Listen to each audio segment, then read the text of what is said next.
Ladies and gentlemen, welcome back to the channel. With the riot that's going on in California currently, I want to be the one to remind the people that yes, California is being destroyed by a bunch of hooligans. It's not just illegal immigrants. There are people there who are also documented that are burning down police cars, destroying buildings, spraying graffitis on walls.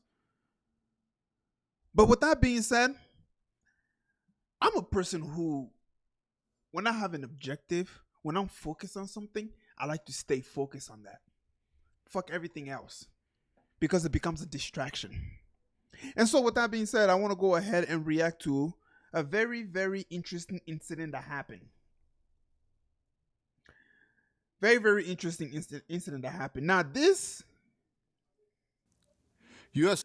this is one of the guy who survived the USS Liberty attack, and so I want to be among those who shares his story. So let's go ahead. This is a very, very long video, so I'm probably gonna make it a two-part or maybe three, depending on how many times I talk. So I'm probably not gonna say a lot because a survivor knows this story far better than I do, and so because of that, I'm probably just gonna go ahead and let the majority of the video just play out.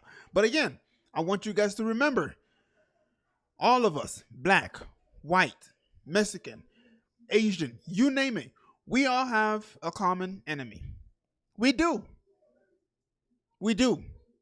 These people are on the top. They're making fun of us when we're burning down states. They're making fun of us when we're arguing about how many genders there are. They're making fun of us. They're laughing at us because they have a common goal. Meanwhile, we, the people, are disunited. Anyways, let's go ahead and listen to this guy's story, man, because I've heard the story of the USSR Liberty, and I'm gonna be honest with you, man.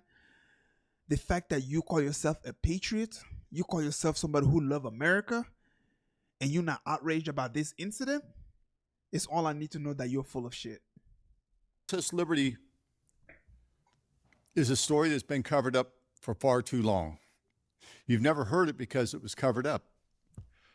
They used us, the crew of the USS Liberty, to be eliminated by the Zionist State of Israel. LBJ and a handful of others, McNamara is a good example. They got this cabal of a few people together to send us into a war zone.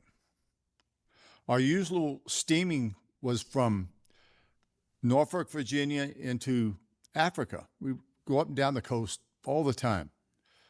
4 or 5 knots picking up signals out of the sky. It's perfectly legal. Everybody did it. And we were the most sophisticated spy ship in the world at that time. The most sophisticated. We could bounce messages off the moon and get them back to National Security Agency within 3 seconds. In 1967, think about that. So what do you think they got now? There's no telling. There's just no telling. I saved this for you, too. You have another gift. Tom? Come on up. This is Sacrificing Liberty, a 4-part series with survivors and trusted American admirals and generals right here. Thank you, Tom. I recommend everybody go on to YouTube, watch it, or Rumble. Rick Wiles, he produced that film, a great guy. And I got to mention a dear, dear friend of mine, too, another great guy, is Pastor Chuck Baldwin in Kalispell, Montana. I've been with Chuck for a few times, several times, broken bread together. I've listened to his sermons, but he tells it the way it is. I mean, the truth is the truth. And no matter, you can't hide the truth.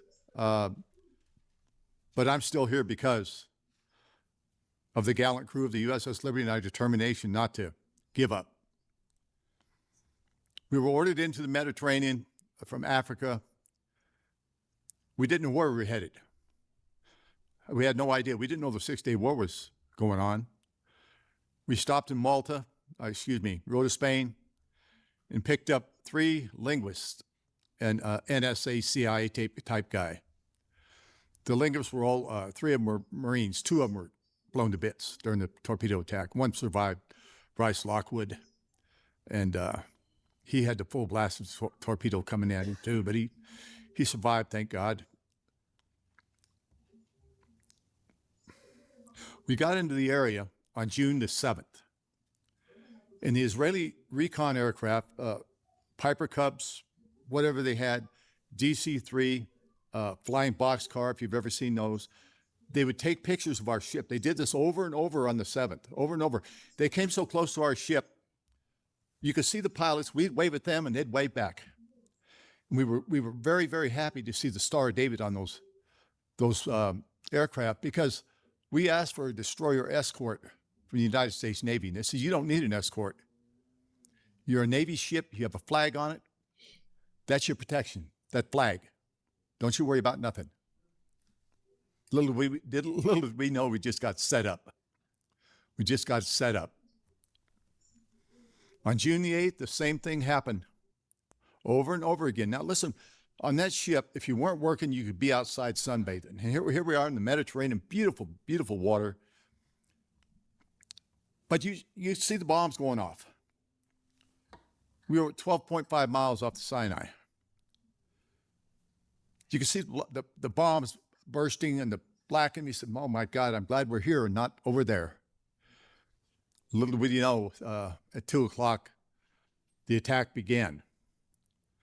I had just left the forward gun mount. We had a general quarters drill before that, because we drilled on that ship all the time to keep up our skills. And I loved it. I mean, I loved doing what I did, firefighting and things like that, damage control. I was in engineering, and I enjoyed that too.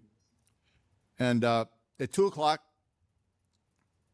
the attack began. I just left the forward gun mount where 2 men came up. The gunner's mate was there, manning the gun. We had 450 caliber machine guns. And David Skolak, because the sound power phones weren't working. Now this is before the attack. He came up there. I said, hey, Skolak, go ahead and... My apologies. I figured let me go ahead and put something on. And so, let's continue. See if we can get this fixed. The old man wants it fixed. I stayed up a few minutes, and the old man was up on the bridge. And I said, hey, man, I got to go, because the old man did not like anybody standing around. You better be working or sunbathing, but not anything else. So I walked down the starboard ladder. I get to my workstation, was about 30 seconds away, and boom, the attack started. Just before that, they said, prepare to test the motor whaleboat. They do that every day. Make sure it works. And they did that, and I thought the whaleboat blew up for some reason. I started to go out the hatch. I was right next to that. And this chief grabbed me by the back of the neck. He said, man, we're under attack. So I immediately hightail it to my repair station, repair 2 forward, to take over my duties. Chief Thompson, he's passed now. He was the on-scene leader. I was assistant on-scene leader, and immediately I became the leader of those men that were left to put out fires, pull men off the deck, and try to save lives. The 2 men I just left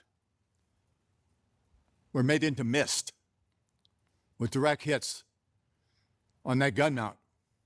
Within 3 seconds, they took out every tuning antenna on that ship. Within 3 seconds, our 450 caliber machine guns, port, starboard, forward, and on the 03 level. They were gone. Every antenna was gone. And we're under constant attack. Now remember this, those planes were unmarked jets. They were Mystere and Mirage jets, not just 2 jets. There were at least 30 sorties.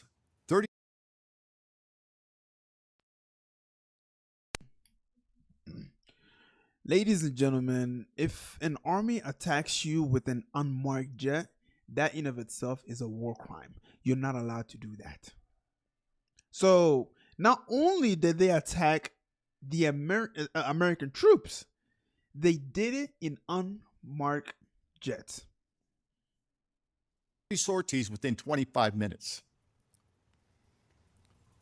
Terry Haldebardier was a radioman, and he took that one antenna offline, or we'd have never got a message out. He ran a long wire through to that antenna. He took offline, got it back online, and this was about 10 minutes after the attack started, and the attack lasted by the airplanes for 25 minutes, over and over again. They dropped napalm on us.